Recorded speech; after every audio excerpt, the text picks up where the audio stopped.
Yanti menikah sampai 7 kali. Yanti menikah 7 kali. Gimana Yan ceritanya Yan sampai menikah 7 kali? Nah terus kamu nyiapin celana dalamnya gitu? Iya semua. Jadi Tapi enggak. kamu nggak diapa-apain? Perjalanan dinas pertama mungkin enggak, tapi berikutnya ya namanya laki-laki ya, apalagi kita sudah berpakaian seperti itu, kita angkat rambut, ya mulailah dari situ. Tapi malah nyampe ke rumah buka pintu, suami lagi ada di dalam selimut. Ini ya perempuan panggilan atau apalah, saya nggak tahu juga. Tapi si perempuan itu ya malah melanjutkan. Hah? Melanjutkan gimana maksudnya? Ya sedang memberi kenikmatan ke suami saya. Tapi suaminya mengelak gitu? Iya. Anak kamu meninggal tuh gimana ceritanya? Jadi seperti tukar kepala. Nah, oke, itu bertahan berapa lama tuh menjadi juragan warteg? 28 hari, Mbak. Disundut rokok, disundut beneran? Iya, ada sih bekasnya. Sakit. Ada bekasnya? Ada. Boleh diliatin nggak? Boleh diliatin sedikit.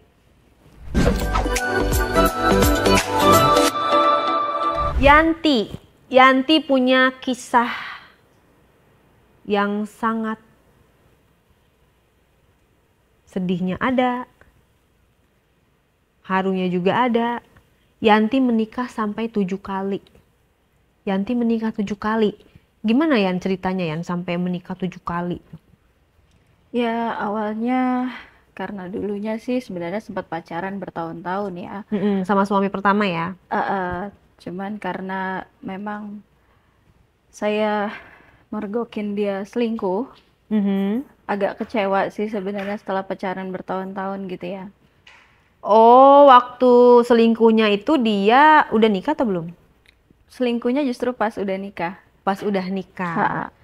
Boleh diceritakan awal pernikahan, kemudian sampai orang itu selingkuh, gimana? Awal pernikahan semuanya berjalan seperti adanya layaknya pasangan lainnya, tapi mungkin karena pada saat itu usia saya masih terlalu muda. Usia berapa tuh? Pada saat itu usia saya 20 tahun. Suami saya itu bedanya 9 tahun dengan saya. Jadi mungkin tingkatan birahinya juga lebih beda ya. Gitu. Jadi suami itu lagi 29? membara. Ya.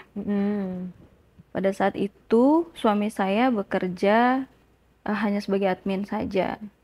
Sementara saya sebagai sekretaris di salah satu perusahaan batubara. Weh, berarti kamu satu kantor enggak? Enggak. Cuman kita karena tetanggaan waktu itu. Jadi lebih sering ketemu. Oke, kamu admin batubara. Gaji kamu gede dong, kan biasanya pengusaha batubara kan tajir-tajir. Iya, dulu. Berapa duit tuh gajinya? Kepo. Jadi admin batubara. Tahun 2006 itu sekitar 20-an. 20 juta jadi admin doang? Oh enggak, saya sekretaris. Iya, oh kamu sekretaris 20 juta jadi admin batubara. Iya. Ih cucok, 2006 loh. Iya, tahun 2006. Itu kamu sekretaris, maaf ya, sekretaris kan biasanya biasanya disukain sama bosnya.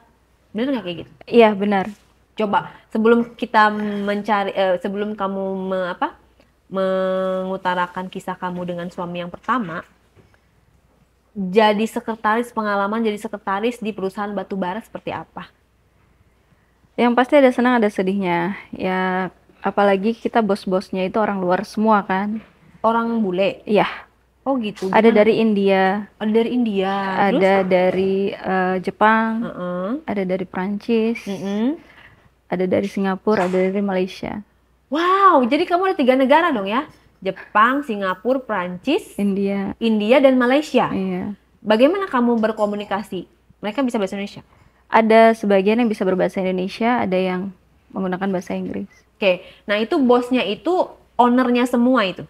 Iya, jadi mereka tuh pemegang saham di perusahaan itu.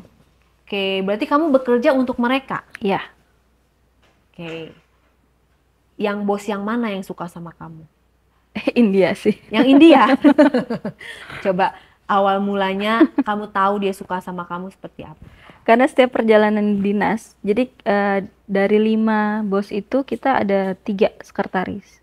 Dari 5 bos, 3 sekretaris. Iya, perusahaan ada perjalanan 3. Dinas.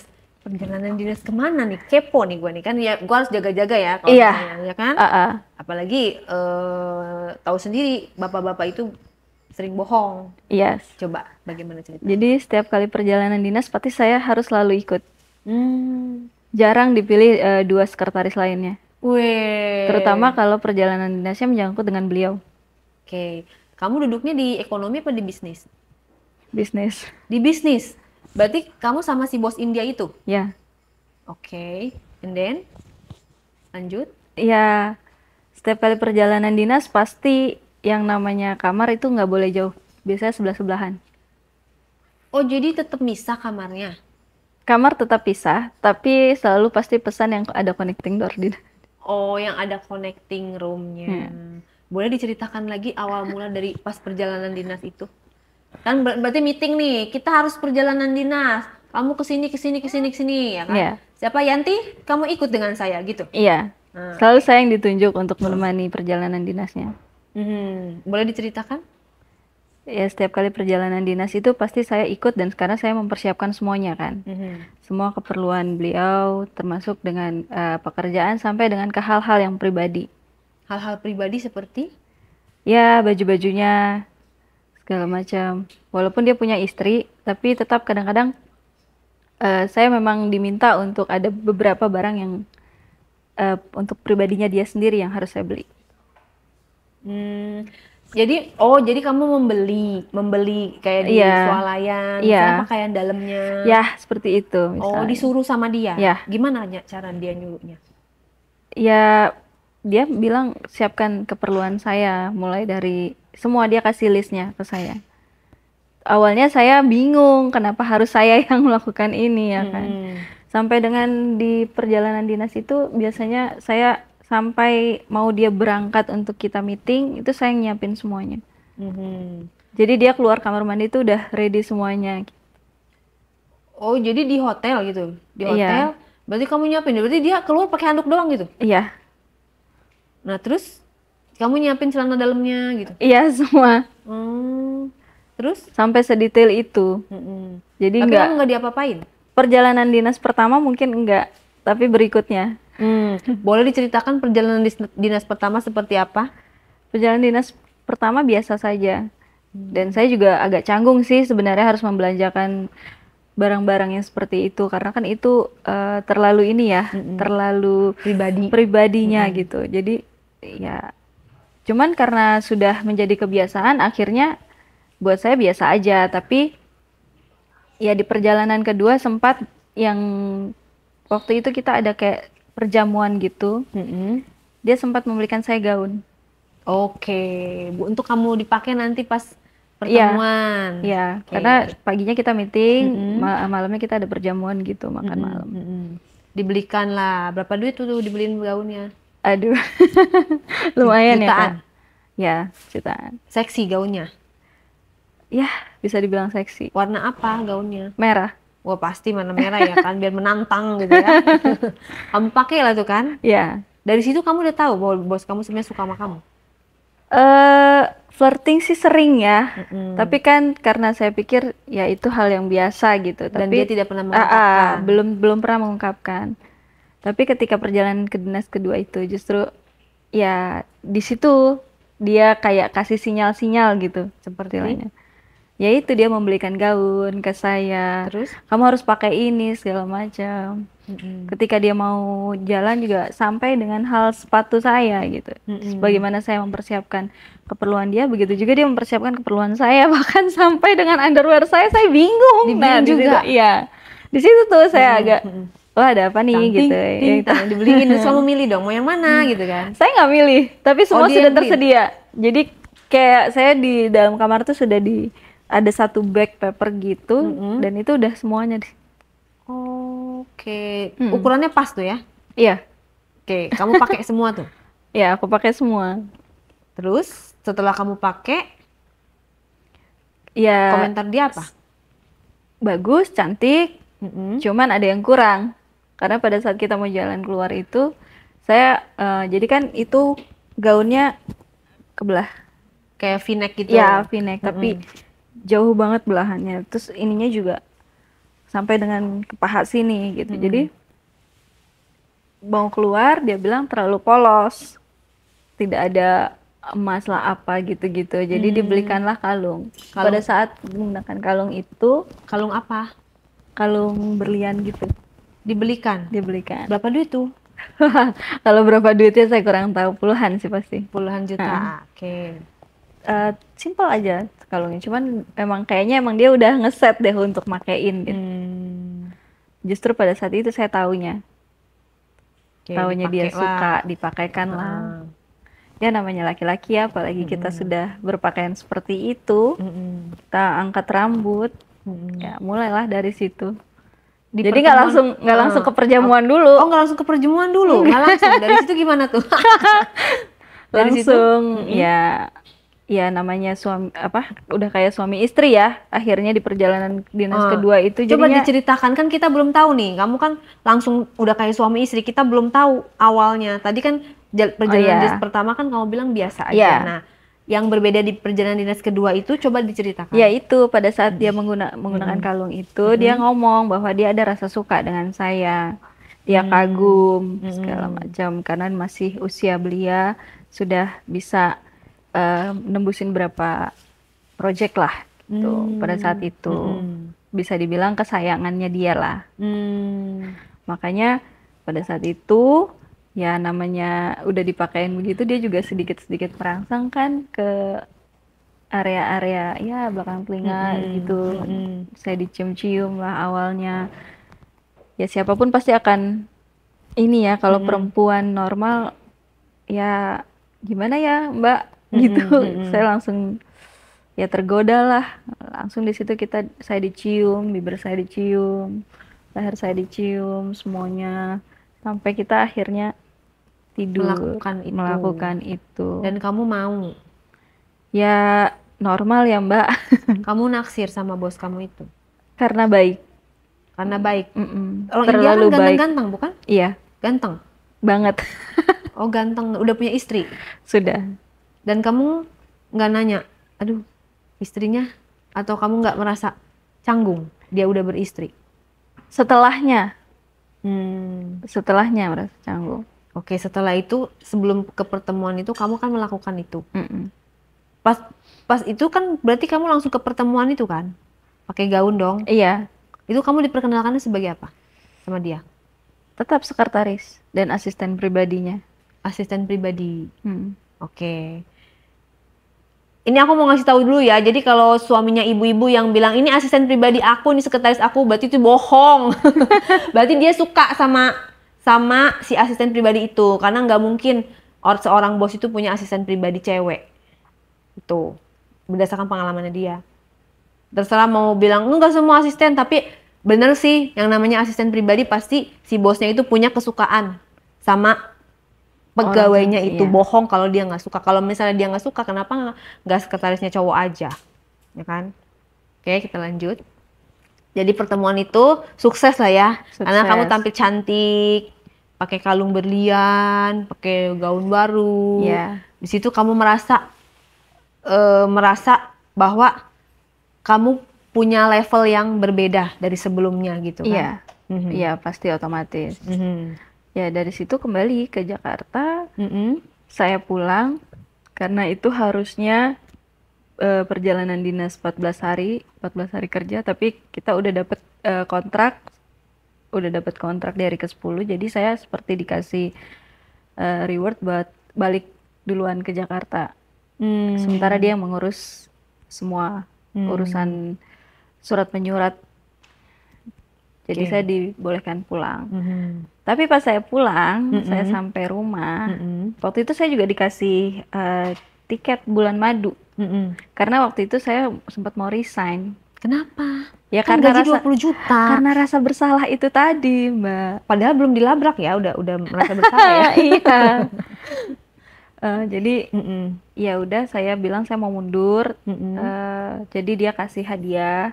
Karena udah bisa dapetin project itu juga, saya dikasih hadiah tambahan. Apa tuh? Tiket bulan madu waktu itu. Tiket dengan bulan suami. madu dengan suami kamu. Saking baiknya. Oke. Dan dia mengiyakan pada saat kamu resign? Enggak, sebenarnya ditahan. Ditahan. Jadi dia bilang ya kapanpun mau kembali silakan, anytime. Anytime dia bilang gitu ya. Dikasih lah tiket bulan madu. Dikasih tiket bulan madu dan dikasih izin untuk pulang lebih dulu. Harusnya kan 14 hari, tapi cuma 10 hari udah boleh pulang. Pulang duluan. Terus sampai di rumah, lagi dalam keadaan capek. Tadinya mau ngasih surprise gitu ya ke suami.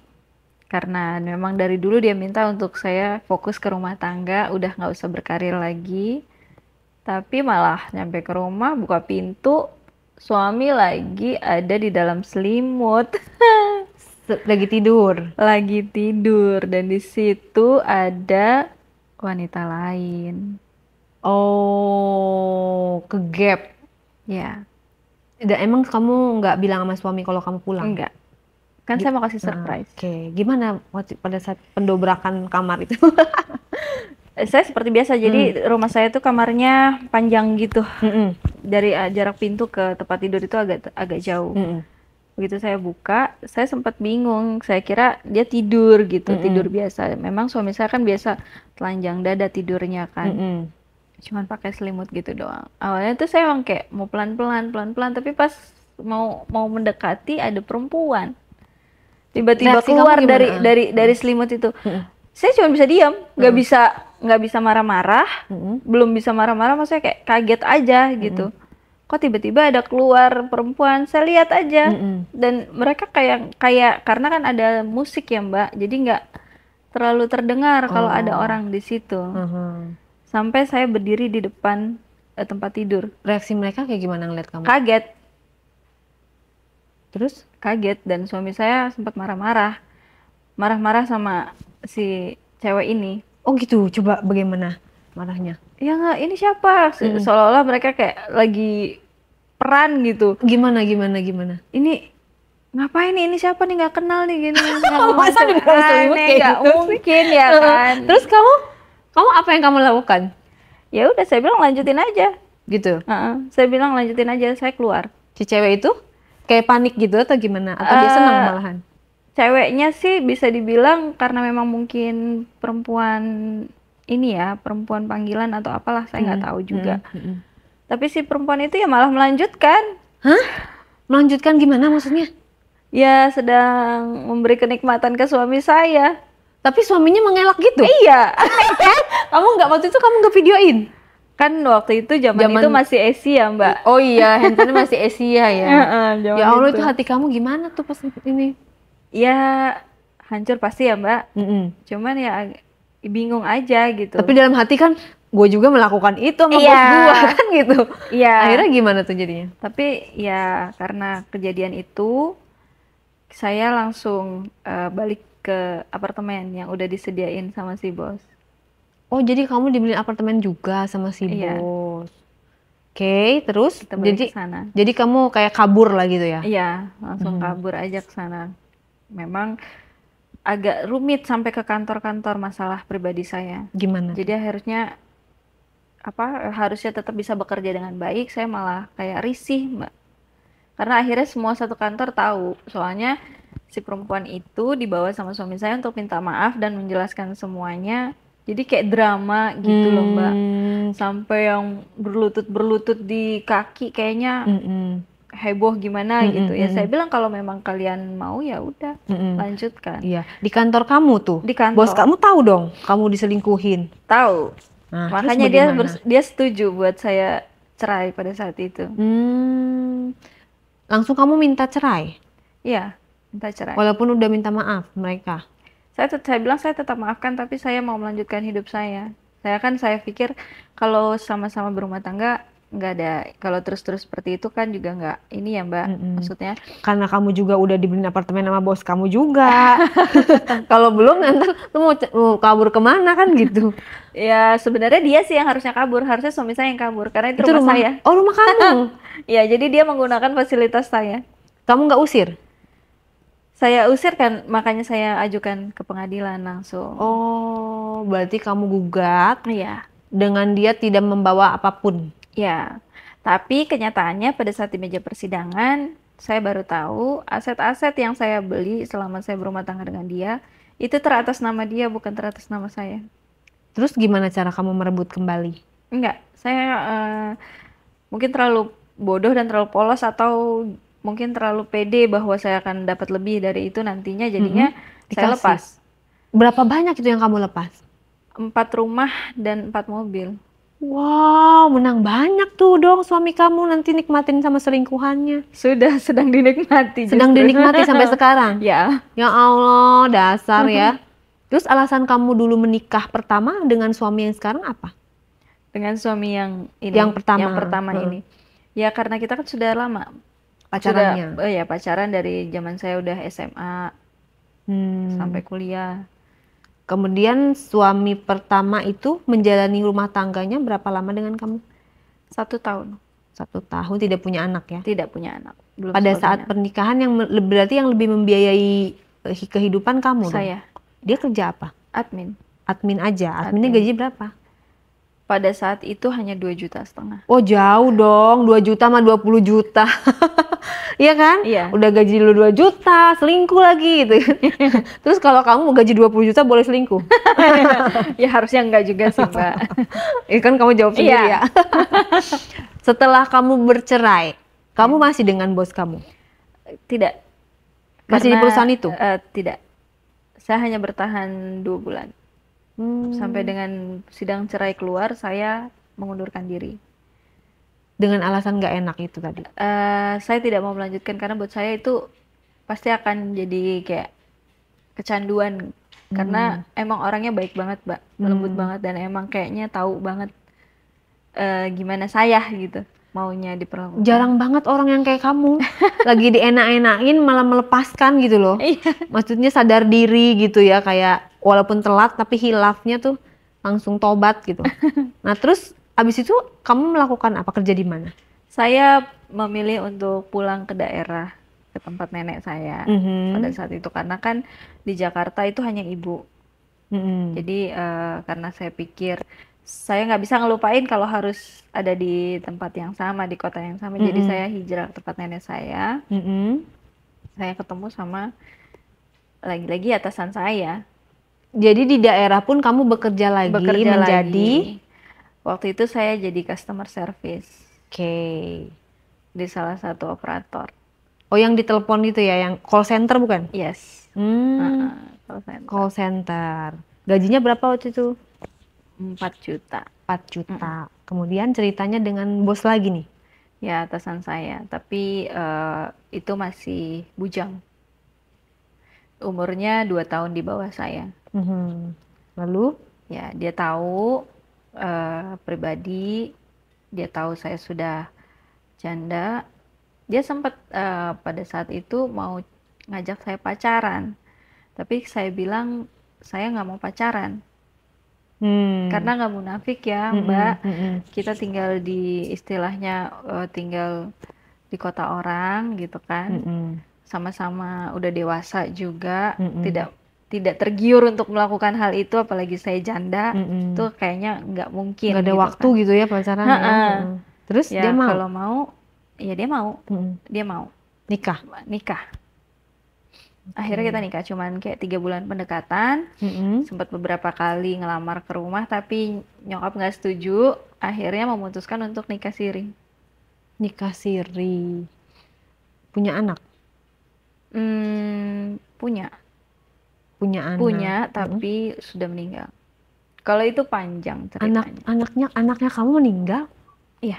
Boleh diceritakan? Jadi dengan suami kedua saya rumah tangga itu 9 tahun. Tapi 3 tahun itu kita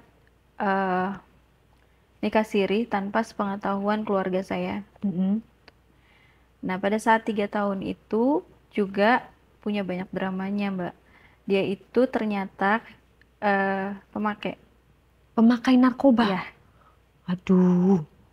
Dia makainya jenis apa? Waktu itu kan saya tinggalnya di Aceh. Jadi Oh enggak. Jadi itu ya, tinggal di sana. Jadi dia di depan kamu makainya atau Enggak. sembunyi-sembunyi? Biasanya dia makainya di luar. Makainya di luar, kamu tahu akhirnya? Enggak. Pada akhirnya tahu. Tahu dari? Tahu dari pada saat penangkapan. Jadi dia sudah sempat keluar masuk penjara sebelumnya. Akhirnya dia ditangkap. Ditangkap. Gimana tuh pas ditangkapnya, lagi di mana? Lagi di pinggir pantai. Lagi liburan? Enggak, karena di sana itu kan dekat banget sama pantai, Mbak. Jadi ya mungkin mereka biasa nongkrong di situ dengan teman-temannya, biasa makai di situ. Akhirnya ditangkap. Ditangkap. Terus kamu diberitahu? Iya, baru saya tahu pada saat itu. Sempat kecewa sih, Mbak. Masuk penjara? Masuk penjara. Berapa lama? Yang pertama 3 bulan. Yang kedua? Yang kedua kali itu sempat 6 bulan. Yang ketiga itu setahunan. Tuh ya, makanya ya jauhin narkoba ya, jangan coba-coba. Kalau nggak kalian bakalan langganan keluar masuk. Terus anak kamu meninggal tuh gimana ceritanya? Karena pada saat dia yang ketiga kali itu saya dalam keadaan hamil. Dan ketiga kali itu sebenarnya dia difitnah. Jadi seperti tukar kepala. Jadi ada yang cepu, dia dikeluarin. Ada orang yang dikeluarin, dia yang dimasukin. Masuk. Gitu. Tapi sebenarnya pada saat yang ketiga itu dia sudah sama sekali tidak menggunakan. Terus anak kamu meninggal gimana? Anak aku meninggal karena ada mafia. Jadi ternyata aku juga baru tahu dia itu tidak hanya pemakai tapi pengedar juga. Oke. Nah terus anak kamu meninggal? Karena aku dikejar-kejar sama mafia. Oh, kamu lari-lari? Suami saya dikeluarin dari penjara secara diam-diam. Jadi ada mafia yang tidak, maksudnya dia tuh nggak terima. Kenapa nih kok bisa keluar tanpa uang jaminan segala macam gitu. Jadi nah, terus si mafia ini datengin saya. Saya tahu sebenarnya dan dia sudah keluar. Memang saya yang keluarin, saya yang sembunyikan. Tapi saya bilang ke mafia itu kan abang yang penjarakan. Saya tidak tahu dia di mana. Oh, jadi kamu pasang badan nih itu, buat pada suami saat kamu. Itu saya lagi hamil 8 bulan. Hamil 8 bulan terus sehingga dia datang ke counter. Jadi saya jualan pulsa waktu itu di mobil VW Kombi gitu di pinggir jalan. Dia datang ke situ. Jadi saya udah ditodong. Ditanya awalnya baik-baik, tapi karena saya menjawab, saya bilang saya nggak tahu. Yang saya tahu dia penjara, ya dia di penjara. Saya bilang gitu kan, abang yang mau menjarakan segala macam. Dia bilang nggak mungkin kamu istrinya nggak tahu karena dia nggak ada di penjara. Ya harusnya saya yang bertanya. Saya bilang kemana suami saya, kok bisa nggak ada. Saya bilang begitu. Jangan bohong lah, dia bilang segala macam. Sampai saya diancam tuh, Mbak, di sini samurai, di sini pistol. Waktu itu saya udah nahan kontraksi karena emang mungkin udah stres juga ya, tapi berusaha untuk tenang. Sampai datang satu orang yang nolong, mafia itu cabut. Udah, saya dengan keadaan sudah berdarah-darah, saya keluar, beresin mobil, saya nyetir sendiri. VW Kombi kan nggak ada power steering ya, Mbak, dengan perut yang besar udah mentok. Ke rumah sakit? Gitu ya. Nggak langsung ke rumah sakit, saya pulang dulu ke rumah karena saya mau kasih tahu suami saya bahwa saya sudah aman. Saya udah baik-baik aja. Jadi sekarang kalau misalnya dia mau pindah lokasi dulu untuk sementara waktu, silakan. Ya situ saya sudah pingsan. Dan akhirnya ya, pada saat itu nggak telepon aja suaminya gitu ya? Kamu ke rumah sakit gitu ya? Kan kalau telepon takutnya disadap, Mbak. Mengerikan itu ya? Karena sudah kejadian 2 kali sebelumnya, keluar masuk penjara, jadi udah pelajaran buat saya untuk lebih berhati-hati kalau misalnya ada kejadian lagi. Tapi kamu termasuk yang melindungi suami kamu, yang sayang sama suami kamu dong? Iya banget, karena yang sama yang kedua ini kita kayak ngejalaninnya itu benar-benar berjuang dari nol. Terus 9 tahun kan kamu? Ya, 9 tahun. Kenapa sampai 9 tahun, kenapa nggak lanjut? 9 tahun aja karena di tahun pernikahan ke-7 saya tuh masih belum bisa ngasih dia keturunan lagi setelah keguguran. Emang dia menuntut? Iya, pada akhirnya dia menuntut. Jadi kayak perjuangan kemarin tuh kayak nggak dilihat, kayak sia-sia. Dia sempat minta izin untuk poligami. Saya mengizinkan tapi dengan satu syarat, perempuannya harus kenal dulu dengan saya bilang. Tapi dia nggak mau? Tapi ternyata dia sudah poligami duluan. Oh, jadi minta izin tuh hanya untuk kayak formalitas. Padahal sebenarnya udah gitu ya. Udah sama berapa istri? Satu. Jadi saya yang paling tua dan saya punya madu. Taunya dari mana dia udah duluan? Janda anak 3. Sebenarnya sudah banyak yang kasih tahu Mbak ke saya, cuman karena feeling saya itu nggak mungkin, saya masih yang menaruh Percaya. rasa kepercayaan ke suami, jadi selama itu belum keluar dari mulutnya dia, ya udah, saya tidak akan percaya dengan orang lain, sampai dengan saya menemukan bukti itu sendiri. Hmm. Waktu itu saya ketemu bukti dari chatnya di Instagram. Kamu samperin nggak? Saya ajakin ketemuan, tapi perempuannya tidak mau. Mereka berdua saling melindungi. Tidak kamu cari tahu tempat tinggalnya gitu. Saya tahu tempat tinggalnya, tapi kan tidak ada tahu yang detail. Jadi Mm-mm. mantan suami saya yang kedua ini dia amat sangat rapih Mbak untuk hal-hal seperti itu. Ya lah pasti main cantik lah ya. Ya, dan Ya saya kan? juga orangnya bukan tipikal yang mau ribut sebenarnya. Saya cuma Mm-mm. mau ngajakin mereka ketemu, kita selesaikan masalah ini seperti apa. Tapi karena di situ suami juga bilangnya, kalau kamu mau tetap jadi istri saya, ya sudah, kamu ini aja katanya gitu. Kamu harus terima, tapi Mm-mm. dipoligami dalam satu rumah. Itu yang saya nggak bisa terima, Mbak. Oh, jadi dia pengennya poligami dalam satu rumah. Iya. Tapi si perempuan itu pasti mau lah ya, karena dia Kalau yang perempuan kedua itu ya. pasti mau. Kamunya nggak mau, Sayanya yang nggak mau. Belum sekuat itu saya bilang. belum sekuat itu. Jadi kamu menyerah. Kamu yang menggugat cerai dia. Saya yang menggugat cerai. Dengan memang kamu belum bawa anak, belum punya anak sama sekali berarti ya, sampai situ ya? Belum Belum. sampai. Saya baru punya anak nanti di suami kelima. Di suami kelima. Oh, nanti dulu sabar. Kita akan lanjut ke suami ketiga dulu. Ya. Setelah itu benar-benar divorce dan dia tidak mencegah ya. Dia mau aja gitu. Sempat dia maunya kembali, tapi memang dari sayanya berat, Mbak. Kalau untuk satu rumah. Dengan tuntutan satu rumah itu berat bagi saya. Emang dia udah hamil? Enggak juga sih. Itu yang saya bingung juga dari dia, sebegitu cintanya pada saat itu. Kamu Dengan dapat dalih apa? agama. Dengan dalih agama ya. Kamu dapat apa pada saat itu? Aset-aset atau apa? Enggak, Sama sekali. enggak, Dia nggak punya aset. enggak punya. Jadi kamu nggak menuntut juga ya hak harta Enggak. gono gini gitu ya? Yang saya perlu hanya bebas. 9 tahun berarti benar-benar sia-sia. Ya, Kamu istilahnya sempet kamu keguguran karena ngelindungin dia. Saya juga sempat nungguin dia 3 bulan koma karena OD. Dia sempat overdosis. Sempat juga. Kamu nungguin di rumah sakit. Ya. Perjuangan seorang istri luar biasa. Nggak apa-apa deh, pahala ya buat Mbak ya. Berarti belum jodoh kalau kayak Iya. gitu. Kita lanjut ke suami ketiga yuk. Ya, boleh. Jadi Suami ketiga gimana itu nih? saya udah kembali ke Jakarta pada saat itu. Dan waktu itu saya lagi bekerja di salah satu perusahaan, nggak jauh-jauh dari batubara sih, tapi bukan batubaranya, lebih ke perusahaan yang menawarkan jasa untuk apa? Pelatihan-pelatihan Jasa gitu. pelatihan. Pelatihan-pelatihan untuk yang ada di lapangan nantinya gitu. Kayak outsource gitu ya? Iya, kayak outsource gitu. Oke. Outsource trading company gitu. Jadi ya udah, saya kenalan sama salah satu supir. Driver online lah ya? Ya, Oke, kenalan pada saat bekerja. iya kenalan. Karena kan saya pulang pasti menggunakan itu, dan setelah ketemu dia malah lebih sering offline jadinya. Jadi kayak panggilan tapi kayak WA-an gitu. Iya. Udah ada WA ya zaman itu ya? Udah. Terus lanjut.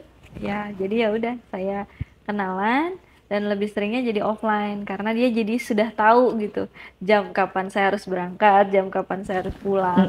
Jadi ujung-ujungnya ya jadi curhat, Pacaran. deket dulu nggak langsung memutuskan pacaran karena dia duda anak dua. Terus saya di dekat kantor saya itu di daerah Kelapa Gading, ternyata warteg tempat saya makan itu adalah warteg ibunya, dan warteg itu terkenal di sana tahun itu ya, nggak tahu kalau sekarang. Banyak cabangnya, Yang Mbak. rame itu ya? Dan banyak cabangnya. Yang franchise-nya 500 juta bukan? Ya, ternyata Berarti tajir dong?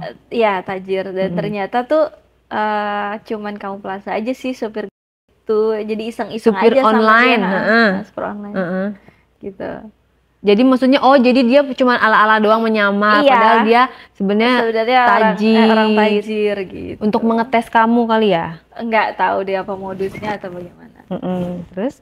Jadi ya karena memang diperkenalkan juga dengan kedua anaknya, kan dia duda anak 2. Anaknya dekat sama saya, yang perempuan. Sampai akhirnya ibunya ngelamar saya langsung. Ya udah, saya terima. Nikah. Saya terima, nikah. Tapi lagi-lagi nikah siri dulu. Karena? Saya masih belum bicara ke orang tua pada saat itu. Dan juga kan masih terlalu cepat ya Mbak. Waktu 2 bulan itu buat saya kayaknya belum bisa menentukan dia benar-benar baik buat saya atau enggak. Karena kegagalan 2 kali sebelumnya itu kan yang 9 tahun tidak menjamin, yang bertahun-tahun tidak menjamin kita punya hubungan yang kuat ya. Akhirnya yang ketiga ini saya nikah.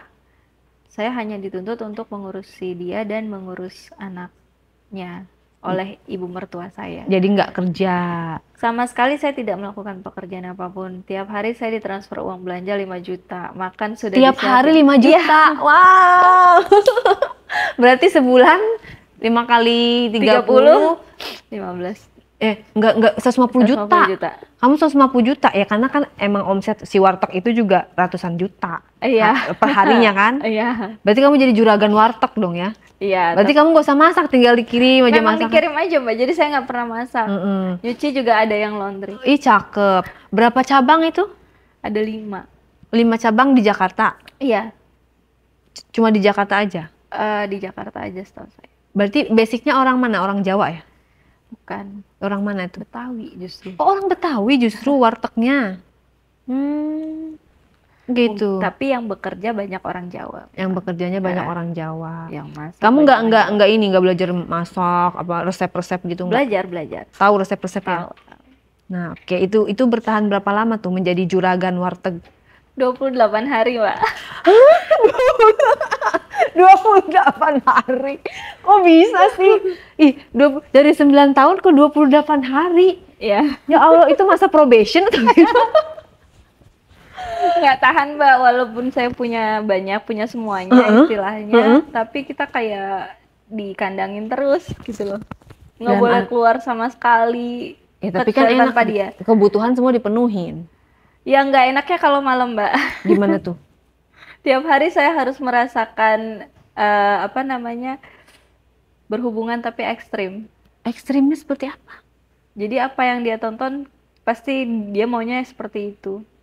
Oh, yang sepengetahuan kamu, dia nonton yang kayak gimana? Iya, saya nggak tahu dia nontonnya kayak apa, tapi pasti setiap kali pulang ke rumah itu pasti kasar. Saya harus tampar dulu, saya harus disundut rokok, atau pokoknya saya harus ditampar sampai saya mengeluarkan darah dulu,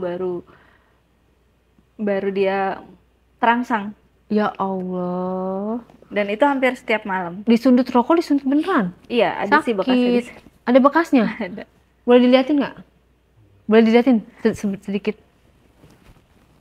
Kecil sih, cuman kayak ya ini misalnya gitu. Oh iya.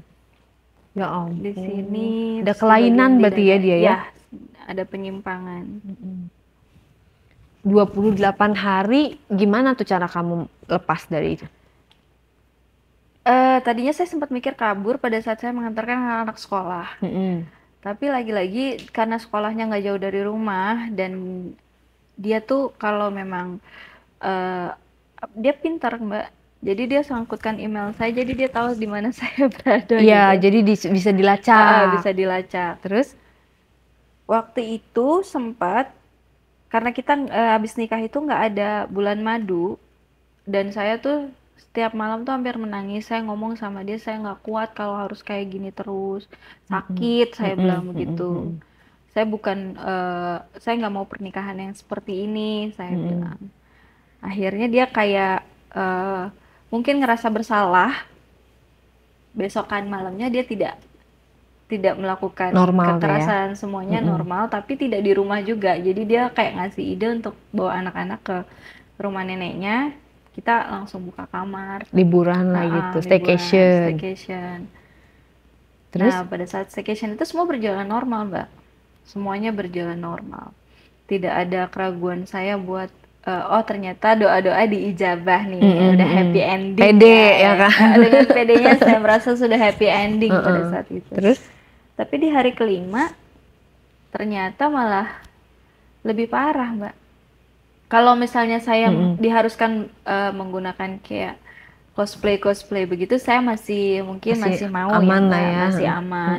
Kalau mungkin hanya sedikit tamparan kecil atau ya dicambuk gitu, itu masih menurut saya mungkin masih wajar ya. Tapi kalau harus sampai dengan keluar darah, saya nggak mampu, Mbak. Saya bilang gitu sama dia. Jadi pada saat itu saya dibelikan cosplay kelinci gitu, Mbak. Ya otomatis saya prepare dong. Saya di kamar mandi, saya lagi prepare. Saya nggak tahu suami saya ngapain. Yang saya tahu dia pada saat saya masuk kamar mandi dia tuh lagi nonton bokep, lagi nonton untuk inspirasi dia lah segala macam. Dan kita tuh ngelakuin 5 hari itu sehari tuh bisa sampai 10 kali, Mbak. Gitu. Kamu kuat ngelayaninnya? Awalnya nggak kuat, tapi kayak saya nggak tahu dia kasih apa ke saya ya jadi kuat gitu. Minuman atau makanan? Ya mungkin ada obat yang ditaruh di minuman saya, mungkin yang saya nggak tahu. Dia juga pakai obat berarti ya? Bisa sampai 5 kali? Kalau dia saya nggak pernah mergokin langsung, tapi memang birahnya tinggi, Mbak, hyper. Udah di luar batas ya. Itu 1 hari, Mbak. Karena kan waktu itu memang bener-bener staycation kan, nggak kemana-mana dan hanya di dalam kamar aja, bener-bener kita full berdua aja gitu di kamar. Nah itu di kamar mandi saya lagi dandan segala macam, dia nanya, dia teriak-teriak, udah selesai belum? Oh udah, saya bilang gitu. Saya tahu dia minum, saya tahu dia lagi minum, lagi mabuk. Saya keluar, tapi saya kaget ketika saya keluar, kenapa sudah ada empat laki-laki lain bertelanjang ria dengan alat vitalnya yang sudah ngaco. Berarti ada 5 dengan suami kamu? Ya. Oh my god. Bentar, aku shock dulu ya. Dan kamu nggak kabur? Sama shocknya sama saya waktu keluar kamar mandi. Terus kamu gimana pas keluar kamar mandi? Siapa ini gitu? Dengan gelas dan botol champagne itu sudah dalam keadaan setengah sadar semua. Dan suami saya langsung bilang, apa, kamu harus ngelayanin dia semua baru layani saya. Kamu nggak kabur? Pasti pengen kabur, Mbak. Tapi saya memang sempat kabur. Pada saat itu saya memang kayak memberi angin sih ke semuanya, karena saya ingat kan pesan ibu saya, kalau misalnya ngadepin orang mabuk itu nggak usah ini, katanya, kamu dorong sedikit aja udah pasti jatuh. Jadi udah saya dorong semuanya ke tempat tidur. Saya jadi kayak pakai akal, pakai cara gitu. Saya bilang, tunggu ya, giliran ya, satu-satu ya, saya bilang gitu. Udah tidur, mereka tidur semua di atas tempat tidur, saya tidurin semua ya, sedikit-sedikit saya raba-raba, sedikit-sedikit saya kasih sentuhan-sentuhan aja. Dan itu suami saya langsung kayak videoin gitu, kayak mungkin terangsang mungkin sama dia atau apa, tapi saya tetap, maksudnya saya tidak akan melakukan dengan mereka, cuman saya kayak harus cari cara dulu gimana bikin mereka lalai, karena handphone saya ada di samping tempat tidur yang harus saya ambil gitu. Terus habis itu sampai ada di posisi yang mereka sepertinya udah termakan dengan omongan saya ambil handphone saya telepon teman saya. Saya masuk kamar mandi kan, saya bilang tunggu ya sebentar ya, kayaknya saya harus kamar mandi dulu nih, saya bilang gitu. Saya masuk kamar mandi, saya kunci, langsung saya telepon. Tapi karena teman saya yang saya mintain tolong itu rumahnya jauh, ke tempat saya ini staycation, jadi saya mutusin, kan biasanya kalau di hotel tuh ada tulisan nomor telepon di lobby kan, dikitnya segala macam. Jadi saya langsung telepon ke bawah, saya kasih tahu kamar berapa itu lagi ada pesta seks dan narkoba. Dari situ saya selamat. Jadi nggak sempet apa-apain sama mereka 5-5. Iya, jadi kamu nelpon ke bawah doang, nggak lapor polisi? Kan dari bawah disambung sama, saya kasih tahu saya dalam keadaan emergensi di kamar sekian, saya bilang gitu. Jadi udah naik dengan polisi dan security dan polisi. Berarti suami kamu ikut diamankan dong? Ikut diamankan.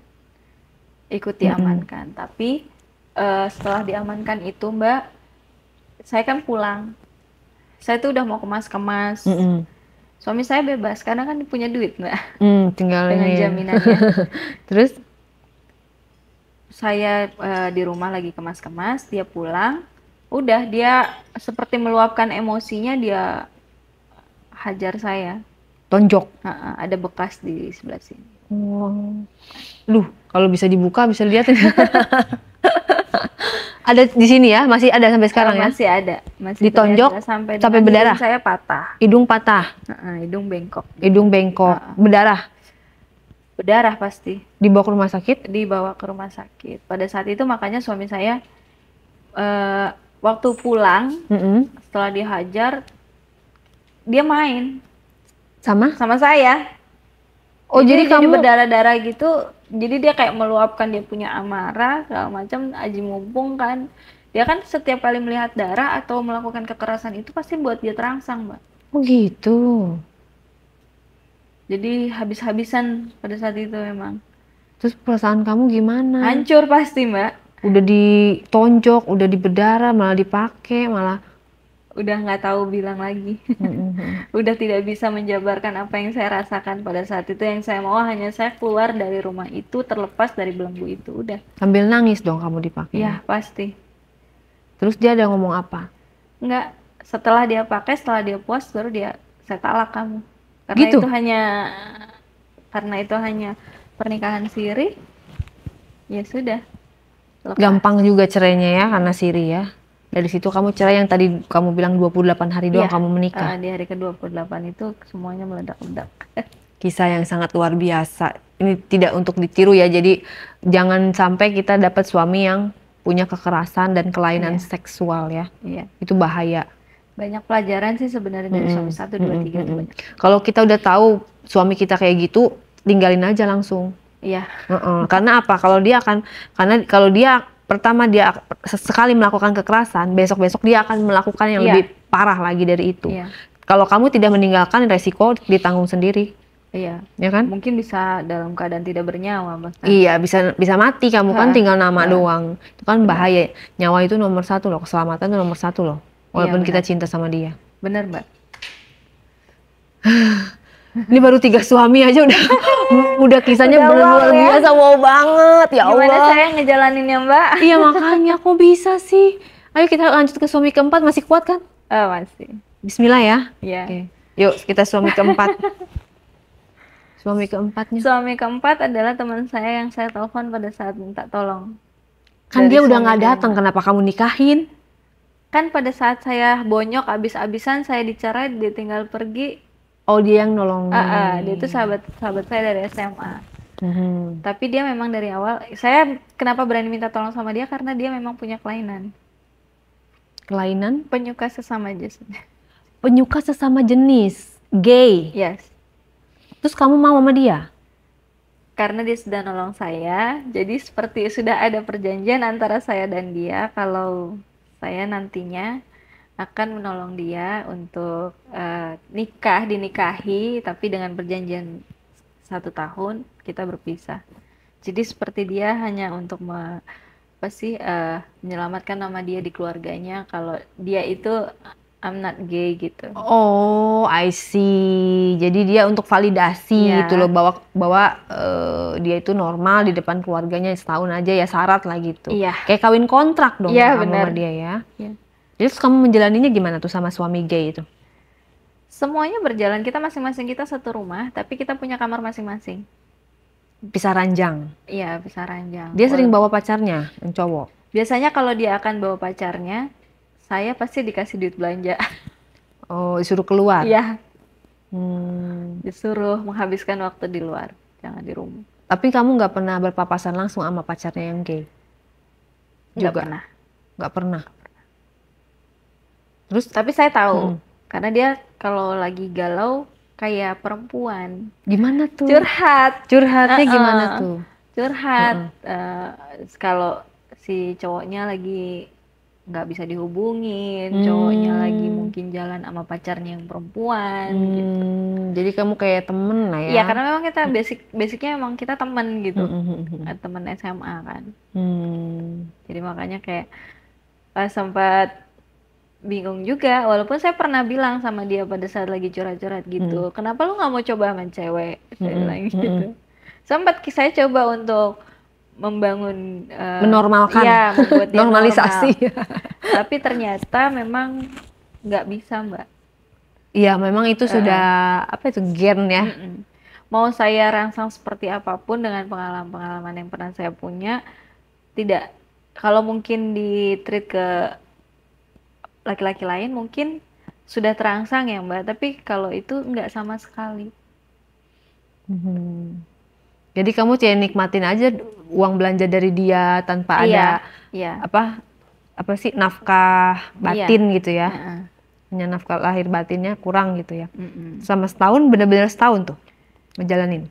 8 bulan kita udah ala-ala gonjang-ganjing lah ya ceritanya gitu. Jadi keluarga taunya memang udah ribut dari sekian lama. Dia menceraikan dengan alasan saya belum hamil-hamil. Saya juga bilang mau pisah karena tidak terpuaskan batinnya, udah gitu. Jadi cocok lah ya. Iya. Pisah dari situ. Akhirnya. Suami keempat itu kan. Iya. Nah, menuju ke suami kelima. Seperti apa nih? Kalau suami kelima, dia masih terlalu muda. Waktu itu Berondong. Iya, berondong. Usianya terpaut 7 tahun di bawah saya. Ketemu di mana? Ketemu di kerjaan di lokasi syuting. Waktu itu kamu jadi apa? Ya, ekstras Mbak. Biasa. Terus? Saya Si suaminya jadi? sama-sama ekstras. Oke, terus? Sama-sama ekstras. Awalnya saya nggak tahu kalau dia naksir saya. Baru tahu ketika saya pernah berbeda lokasi dengan dia. Saya ada lokasinya jauh, tetap aja saya disamperin, dideket-deketin. Akhirnya sampai satu ketika dia memang serius, dia bawa ke orang tuanya ngomong bahwa anak saya punya niatan serius, tapi usianya masih muda. Ya saya belak-belakan dengan keluarganya bahwa saya ini sudah 4 kali berumah tangga, bukan waktu saya buat main-main, usia saya sudah umur. Semuanya nggak masalah, awal-awal semuanya nggak masalah, sampai saya hamil. Saya hamil, tapi anak saya umur 5 bulan kita pisah. Karena? Waktu itu zaman COVID, masalahnya sepele sebenarnya. Keuangan? Iya, masalah keuangan. Karena kan pada saat itu COVID kita juga sempat nggak ada kerjaan kan, sempat nggak ada syuting, semua tertahan. Dan emang hanya mengandalkan dari situ untuk bertahan hidup. Karena saya waktu itu juga sempat buka catering, memang pada saat COVID itu saya sempat buka catering, tapi karena habis lahiran terlalu capek Mbak, jadinya ya suami saya taunya cuma main game, ngerokok, ngopi. Mbak ngomong kayak gini ada yang tersinggung. Oh ya, maaf ya. Ada yang main game, ngerokok, ngopi. Iya, kalau kamu nggak nonton YouTube gitu. Kamu nggak hajar aja suami kamu. Ya itu di ending Mbak. Nggak kamu bunuh sekalian. Anak lagi nangis, saya lagi ngejar cateringan, dia masih asik dengan rokoknya. Saya lempar gelas akhirnya. Lempar gelas. Terus dia apa? Apaan sih gitu doang? Saya angkat anak saya, langsung saya pulang ke rumah orang tua. Oh, nggak kuat ya? Nyerah, melambai ke kamera. Tolong cut gitu kan. Akhirnya suami kelima itu bertahan selama 1 tahun 5 bulan. 1 tahun 5 bulan. Dengan punya anak satu ya, dari suami kelima. Anak sama Mbak? Ya sama saya. Oke. Menuju ke suami keenam. Kalau suami ke-6 itu, karena saya udah single parent pada saat itu dan wajib kerja, saya balik lagi masuk mencoba ngelamar kerja di salah satu perusahaan yang menawarkan jasa internet. Oke. Ya, jadi sales lah ya. Jadi sales. Karena waktu itu setiap kali saya sales, kita kan visit areanya jauh-jauh ya Mbak. daerah-daerah ya. Dari satu komplek ke komplek lain gitu ya. Terus? Saya tuh keseringan datangnya terlambat.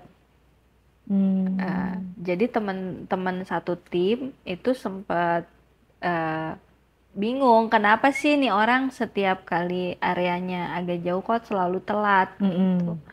Kalau dekat saya masih bisa warawiri kan untuk iniin anak saya, karena anak saya nggak ada yang jaga, orang tua saya waktu itu udah umur nggak bisa lagi untuk menjaga anak saya di usia-usia segitu.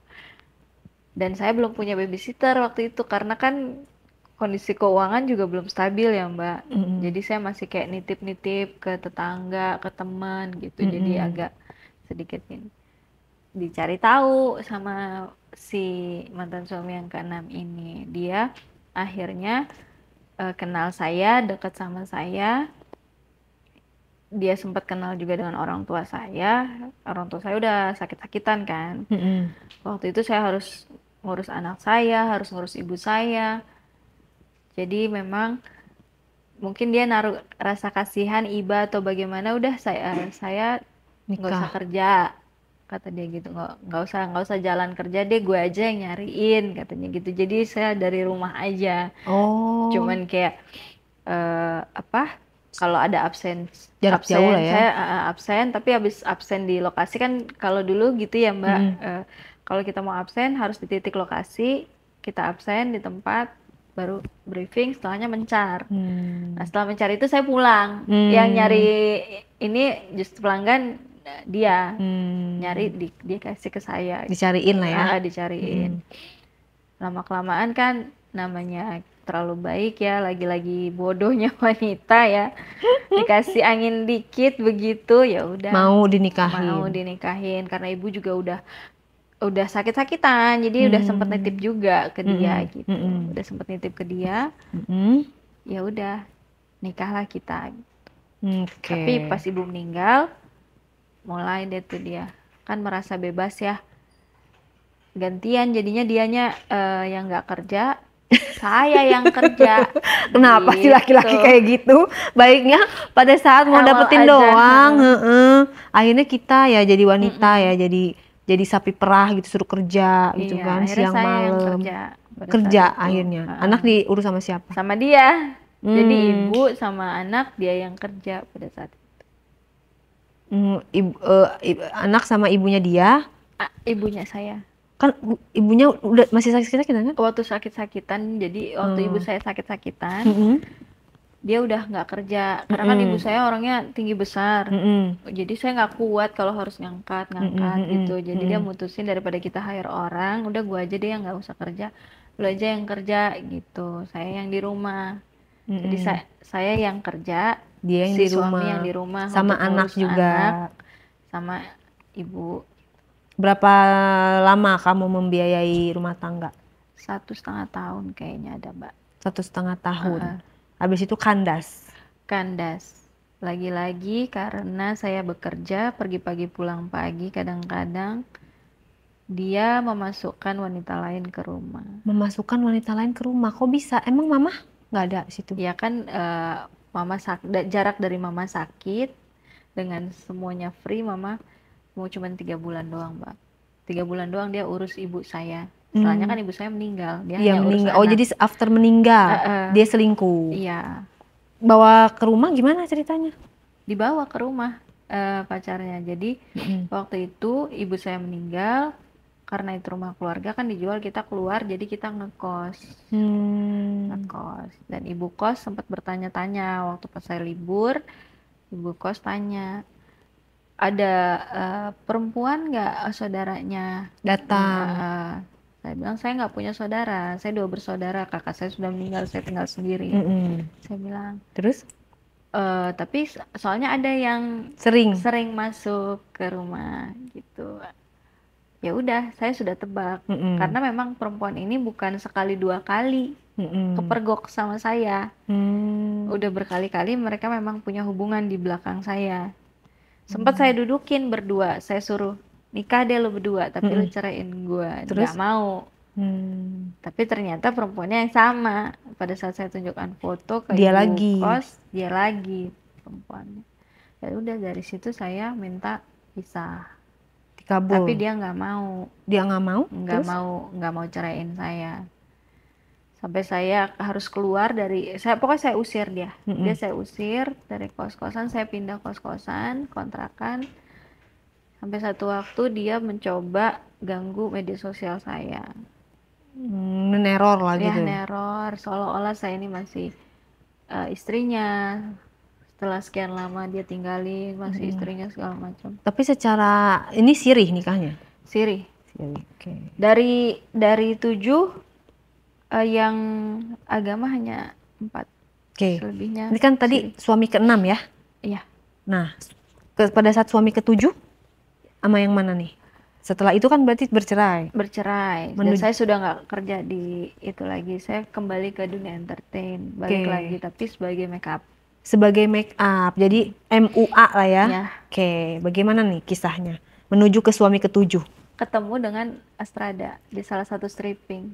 Ketemu dengan Astrada itu asisten sutradara ya? Iya. Asisten sutradara di salah satu strippingan. Gimana nih ceritanya? Ya dideket-deketin awalnya. Gimana biasa. cara ngedeketinnya? Ya kalau di lokasi kan kebetulan buat saya tuh backup. Waktu itu awalnya backup, tapi karena dia ngerasa cocok, jadi ya dilanjutkan gitu. Jadi yang continuity gitu ya. Ya continuity. Akhirnya si ini ngajak nikah langsung karena dia tahu. Jadi semuanya hampir udah tahu. Kisahnya saya tuh udah hampir semuanya orang tahu. Oke, tapi dia udah tahu tetap ngajak nikah. Tetap ngajak nikah dengan dalih ya gitu, gue pengen nyenengin lo, gue pengen bahagiain lo karena nikahin janda itu pahala segala macam. Tapi ya ujung-ujungnya nggak ada itu semua. Ujung-ujungnya gimana? Ya ujung-ujungnya tetap aja dia tergoda perempuan lain. Selingkuh. Dengan figuran yang usianya di atas saya jauh. Umur berapa figurannya? Jadi si mantan suami saya ke-7 ini usianya itu beda dengan saya, beda 7 tahun juga di bawah saya. Nah dia punya selingkuhan di atas saya. Usia berapa tuh? Sekitar 50-an mungkin. Cakep?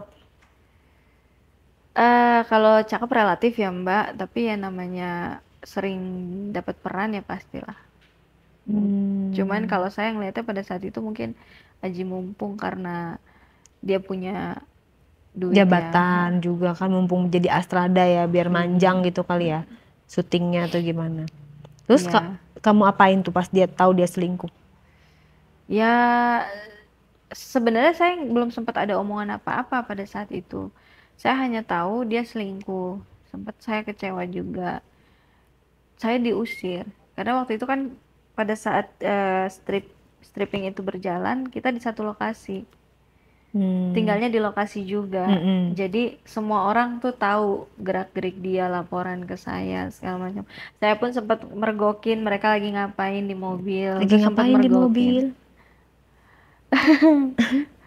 Ya awalnya cium-ciuman ya Mbak, pasti gitu. Dia melakukan itu di mobil, di parkiran. Kamu gedor-gedor mobilnya? Saya gedor-gedor. Terus? Ya dari situ saya tahu semuanya terbukti selama ini kenapa dia dingin sama saya akhirnya ujungnya. Karena sempat mantan suami saya yang ke-7 ini sempat nggak dipakai lagi sebenarnya, tidak dipercaya lagi di dalam kerjaan itu. Di dalam pekerjaannya. Karena di judul-judul sebelumnya dia sempat ketangkap karena narkoba juga. Serem amat. Dan akhirnya kamu cerai lagi? Cerai lagi. Berapa lama nikah dengan Astrada? 8 bulan. 8 bulan. Oke, 7 kali menikah. Sekarang gimana keadaan kamu? Mentalnya hancur. Mentalnya hancur. Dalam arti kamu trauma? Kalau trauma saya masih pengen nikah lagi sebenarnya Mbak. Tapi benar-benar sudah nggak bisa membedakan mana laki-laki yang tulus, mana yang modus sekarang tuh. Jadi kayak ya udah nggak gampang sih. Nggak gampang percaya, tapi juga susah buat percaya lagi tuh susah Mbak. Karena, tapi hasrat pengen nikah lagi ada? Kehidupan saya yang menuntut saya harus. Ya karena kamu pengen dibiayain lah gitu ya? Pengen. Saya nggak munafik, iya pengen dibiayai. Usia saya juga, terus yang terakhir karena saya memang udah sebatang kara kan, Dan anak juga? nggak dibiayai. Iya, anak juga nggak dibiayain. Ada anak satu ya berarti ya? Heeh. Jadi pelajaran yang bisa diambil tuh sebenarnya ya, jangan nikah terburu-buru ya. Ya, Pada saat kamu nikah kan kamu usia 20 tahun. ya, 20 tahun kamu sudah menikah, yang mana kamu dapat laki-laki yang seperti itu. Akhirnya kena mental. Nikah lagi, seperti itu lagi, kena mental. Tapi kamu tipikal orang yang gampang jatuh hati, gampang-gampang memutuskan untuk menikah berarti kan? banyak yang nanya gitu ke saya, tapi sebenarnya Mbak, saya itu kalau dibilang gampang jatuh cinta, tidak dari semua, dari 7 yang saya pernah nikah itu, nggak semuanya yang buat bener-bener ada, maksudnya bener-bener saya jatuh cinta apa tuh nggak, semua tuh lebih kepada keadaan. Keadaannya. Cuma setiap laki-laki yang ketemu kamu pasti nikahin kamu. Jangan-jangan kamu ada magic-magicnya. Oh, nggak tahu, karena memang Pasang susu kah? Enggak. enggak, karena saya nggak mau ngelakuin kesalahan saya waktu yang sama bos saya itu kan. Jadi saya lebih menjaga Mbak. Maksudnya kalau memang kamu mau dengan saya, ya nikahin. Saya udah tahu karena 80% laki-laki yang ngedeketin perempuan pasti ujung-ujungnya hanya mau mencoba. Itu yang bisa saya tarik kesimpulan. Kesimpulannya. Jadi apa yang bisa kamu sampaikan nih buat istri-istri dan calon-calon yang mau menikah? Jangan dari orang yang udah menikah 7 kali, jangan sampai pengalaman kamu itu dilakukan oleh mereka. Tips-tipsnya lah. Ya kalau saya sih lebih kepada lebih percaya dan melibatkan Tuhan sih intinya. Mendekatkan diri. Iya, benar-benar menggunakan agama sebagai tameng sebelum melakukan apapun itu. Kalau di agama kan pasti udah dituntun gitu, jadi jangan memaksakan diri sesuai dengan keinginan kita, tapi lebih kepada mungkin kita menurut kita dia baik buat kita, tapi ternyata Tuhan bilang bukan dia kan pasti. Iya benar, jadi libatkan Allah gitu ya dalam setiap keadaan kita. Jadi kayak misalnya kita ada cowok yang deketin ya, kita sholat istikharah gitu ya, kita minta petunjuk gitu. Terus ya yang memang benar agamanya memang kuat, tapi bukan agama. Sekarang juga banyak yang mengatasnamakan agama tapi ternyata bohong gitu loh. Makanya saya bilang sekarang itu kita sulit untuk karena banyak yang saya alamin, bahkan sampai dengan sekarang udah 2 tahun nih saya janda, nggak banyak yang ngedeketin dengan dalih-dalih agama lah segala macam, tapi emang nggak juga Mbak. Jadi bisa dibilang sekarang saya udah kayak orang mati rasa. Kalau menurut aku ya, kalau memang kamu udah mati rasa seperti itu ya jadi kayak udah aja deh, jadi single parent, bekerja aja. Benar gak sih? Karena kamu nikah juga dalam usia segitu akan rentan untuk bisa punya anak lagi. Usia yang menginjak 40, bisa jadi anaknya nanti stunting gitu kan, ada kelainan karena kitanya ketuaan untuk hamil gitu kan. Itu beresiko juga gitu. Ya jadi kalau memang kamunya yakin gitu kamu bisa sama anak kamu, lebih baik single parent, membesarkan anak gitu loh. Saya sih kepengennya begitu Mbak, tapi karena kan saya sudah sebatang kara nih, tidak ada lagi keluarga sama sekali yang ibu bapak sudah tidak ada, saya hanya 2 bersaudara, kakak saya juga sudah tidak ada, jadi saya tuh benar-benar hidup hanya berdua dengan anak saya. Aduh aku doain deh biar sekalipun dapat jodoh yang terakhir dunia akhirat ya. Netizen yang niat baik silakan. Tapi jangan sakiti wanita, psikis maupun fisik ya, karena wanita itu nggak pantas untuk digituin, karena kalian itu juga lahir dari wanita. Yang namanya laki-laki yang merasa hebat bisa mukul, lo juga lahir dari wanita, dari lubang wanita. Coba kalau ibu lo digituin, lo terima nggak? Jangan sampai ya. Kekerasan dalam bentuk apapun di sini tidak mendukung, tidak dibenarkan kayak gitu ya. Jauhi KDRT, jauhi narkoba, yang tadi kan suaminya narkoba. Aduh, Mbak. Ya. Terima kasih sudah berbagi di Diare. Semoga kisahnya 7 pernikahan ini menjadi pelajaran buat kalian. Jangan sampai cukup sampai di sini aja. Kisah jeleknya bisa untuk kedepannya kita bisa lebih hati-hati lagi. dalam memilih jodoh. Yang kelihatan itu belum tentu yang sebenarnya. Ya. Jadi caranya kita tes dulu gitu kan. Kita tes pakai orang lain dulu, deketin dia gitu kan. Gimana.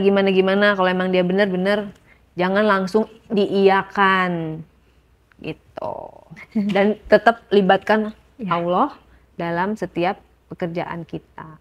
Dan ini 18 plus hanya untuk dewasa. Terima kasih Mbak Yanti. Sama-sama.